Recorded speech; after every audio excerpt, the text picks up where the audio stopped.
درود و مهر عزیزانم به چنل سوگار خوش اومدید. امروز میخوایم با هم فال زیبا و جذاب کراش را بگیریم.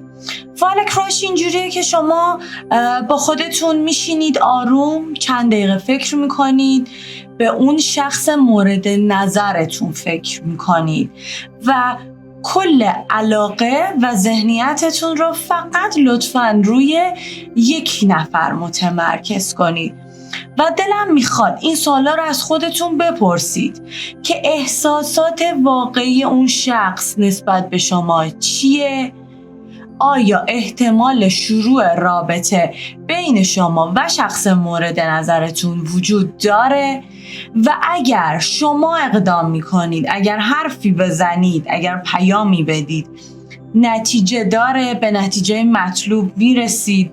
فقط لطفاً عزیزان دلم، فال کراش فالیه که شما حداقل یه بار اون شخص رو دیده باشید، یه بار چشم تو چشم شده باشید، یه حس ریزی، یه اتفاقی، صرفاً که مثلا چه میدونم یه عکس باشه یا یه فکر خام باشه، نه همچین چیزی نیست.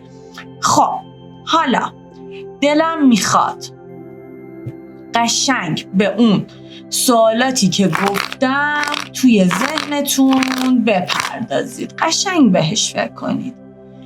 منم به نیت شما این کارتای زیبا رو پر میزنم. خب آماده اید؟ نیتتون رو کردید؟ خب بریم که داشته باشه.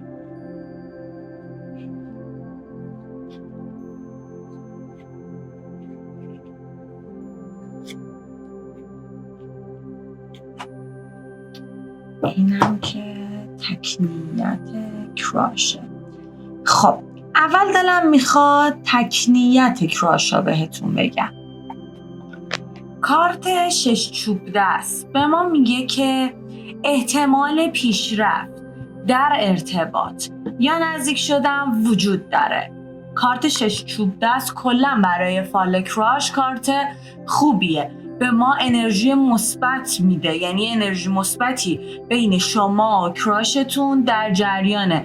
امکان داره شما دیده بشید، نظرشو جلب کنید، یا اگر قصد دارید قدمی منطقی بردارید، نه یه فعالیت یهو احساسی، اگر یه قدم منطقی برای شروع یا ادامه ارتباط بردارید، در این حال که غرور رو هم کنار بذارید، یک نشانه های امیدوار کننده داره به ما میده.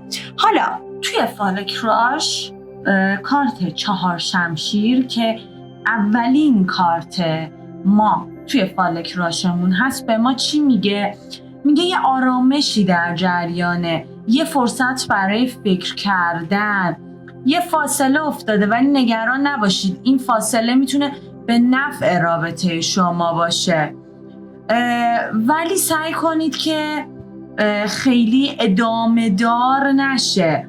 سعی کنید که بعد از اینکه اون فاصله رو انداختید، یه خورده فکر کردید، یه خورده فرصت برای فکر کردن به خودتون و کراشتون دادید، سعی کنید دوباره رابطه رو از سر بگیرید. توی فاز قهر رو نمیدونم جواب ندادن و اینها نرید، چون در کنارش فال کارت 2 جام ما داریم. کارت 2 جام به ما داره میگه عشق 2 طرفه خیلی زیبا قراره اتفاق بیفته.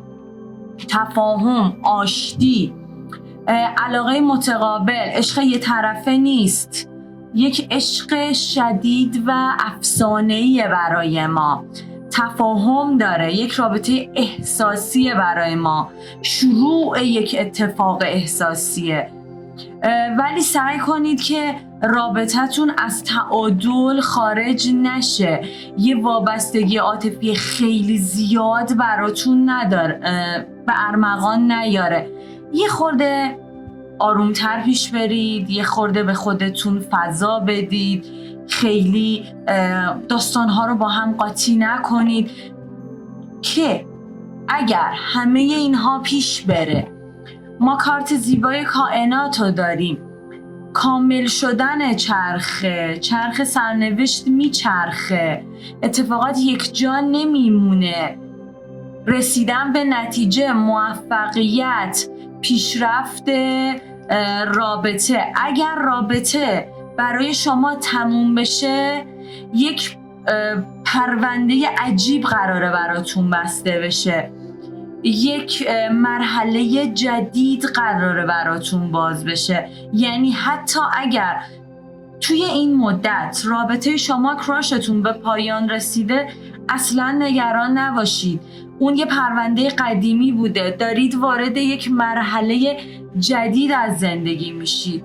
همونطور که کارت چهارجام داره میگه یه آغاز خوب، امیدی که از دست رفته، فکر میکنید که از دست رفته، فکر میکنید احساساتتون نادیده گرفته شده، احساس دودلی میکنید، احساس ترس میکنید، دلزدگی، بی‌تفاوتی.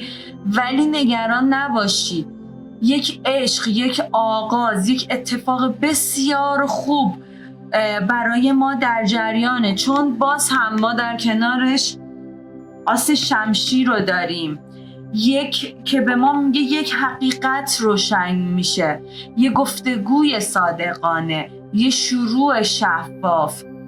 اجازه ندید اختلافاتتون خیلی روی زندگی تسلط پیدا کنه، نتونید دیگه پیش ببرید اتفاقات رو. سعی کنید اختلافات رو حل کنید، یه خورده با آرامش بیشتر. ببینید تا اینجایی که من اگر بخوام کلن از این کارت ها بهتون بگم، من یه خورده دارم از سمت شما غرور میبینم. میشه بهش گفت غرور، میشه بهش گفت ترس، میشه بهش گفت دلزدگی. اگر میخواید این رابطه ادامه دار باشه، یه خورده فرصت بدید، یه خورده این اتفاقات رو کنار بذارید، یه خورده فرصت بیشتری به خودتون بدید، به خودتون و طرف مقابلتون بدید. چون اگر غیر از این باشه، من حرفای تند میبینم، اختلاف میبینم، آشکار شدن یک حقیقت ناراحت کننده رو میبینم. شاید حقیقتی که اصلا در گذشته بوده الان لازم نیست آشکار بشه، ولی اگر شما این اتفاقات رو پیگیری نکنید، اگر جلو نبرید طبق اون حرفی که من بهتون زدم، دیگه اون اتفاق خوبه رو نخواهیم داشت.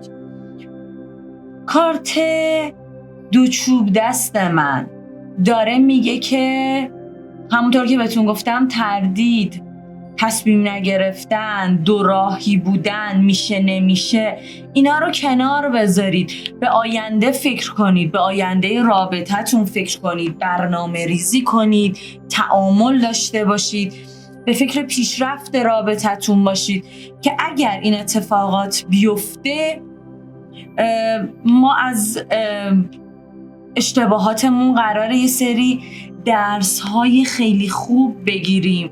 پایان یافتن یک تجربه تلخ، یک درگیری، یک دعوا، سوء تفاهم بالاخره پایان پیدا میکنه و برای ما ساختن یک تعهد، پیشرفت آهسته.